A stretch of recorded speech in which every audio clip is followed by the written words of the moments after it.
ఎలా డబ్బులు సంపాదించుకోవాలి, ఎలా సంపాదించిన సంపద నిలుపుకోవాలి, దాంతో పాటు ఒకవేళ డెబ్ట్స్ ఉంటే ఎలా తగ్గించుకోవాలి, స్ట్రెస్ఫుల్ ఆఫ్ లైఫ్ని ఎట్లా ఓవర్కమ్ చేసుకోవాలి, ఒకవేళ స్టూడెంట్స్ ఎగ్జామ్ మార్క్స్ తగ్గిపోయాయి, నెక్స్ట్ ఎగ్జామ్కి ఎలా ప్రిపేర్ చేసే మైండ్ సెట్ ఎలా పెంచుకోవాలి, ఒకవేళ ఒక వ్యక్తి బిజినెస్లో లాస్ అయిపోయాడు, ఒకవేళ సినిమా ఫెయిల్ అయిపోయింది, లేదా రాజకీయ రంగంలో రాణించలేకపోతున్నాడు, మొత్తం కోల్పోయిన వాళ్ళుగా బాధపడుతుంటారు. బట్ అక్కడ నా సెషన్కి వస్తే అక్కడ బాధే ఉండదు. ఎందుకంటే ఫుల్ ఆఫ్ హ్యాపీనెస్ అండి. అంటే చెప్పాలంటే మీరు ఎలాంటి ఎనర్జీ స్థాయితో మీరు వచ్చినా సరే, మీ ఎనర్జీ స్థాయిని ఒక అప్‌లో అంటే హై ఎనర్జీగా మేము తీసుకెళ్తాం. ఎప్పుడైతే మీ ఎనర్జీ లెవెల్ హైలో ఉంటే ఏమవుతుందంటే మీ వైబ్రేషన్స్ కూడా హెవీగా ఉంటాయి.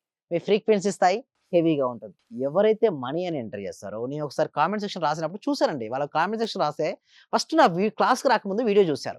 వాళ్ళు ఏం చేశారంటే మనీ అని టైప్ చేశారు. ఎప్పుడైతే వాళ్ళకి మనీ టైప్ చేసారో వాళ్ళు ఊహించని విధంగా వాళ్ళకి మనీ వచ్చేసింది. ఇమ్మీడియేట్‌గా క్లాస్‌లో జాయిన్ అయిపోయారు.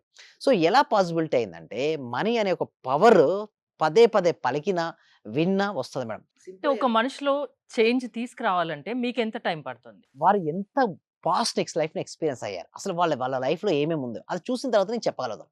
డైరెక్ట్ ఏం చెప్పలేనండి. కొంతమంది మీరు పాజిటివ్ పర్సన్స్ మేడం. నాకు తక్కువ సమయంలో నేను చేయగలుగుతాను. కొంతమంది చూస్తే బాగా నెగెటివ్‌లో ఉంటారు కొంతమంది. వాళ్ళు చేయొచ్చు. బట్ టైం ఎక్కువ తీసుకుంటుంది. అందుకోసమే ఎవ్రి పర్సన్ చూడండి మన సబ్జెక్ట్ ఏంటంటే ప్రతి వ్యక్తికి, ప్రతి కుటుంబానికి, ప్రతి ఇంటికి చేరాలి. సో, దీనికోసం ఏంటంటే ఎవ్రి వీక్ కూడా ఒక ఫ్రీ వెబినార్ అనేది కండక్ట్ చేస్తున్నాం.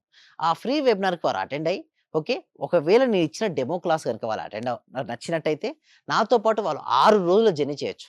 ఈ 6 రోజుల జర్నీలో వాళ్ళకి తెలిసిపోతుంది వాళ్ళకి ఎన్ని రోజులు పట్టేది. సో, వాళ్ళకి సరిపోలేదనుకోండి, మళ్ళీ ఎక్స్‌టెన్షన్ చేసుకోవచ్చు వాళ్ళు. సో, వాళ్ళకి ఇష్టమైనన్ని రోజులు నాతో పాటు ట్రావెల్ చేసే అవకాశం వాళ్ళకుందండి హరిత గారు.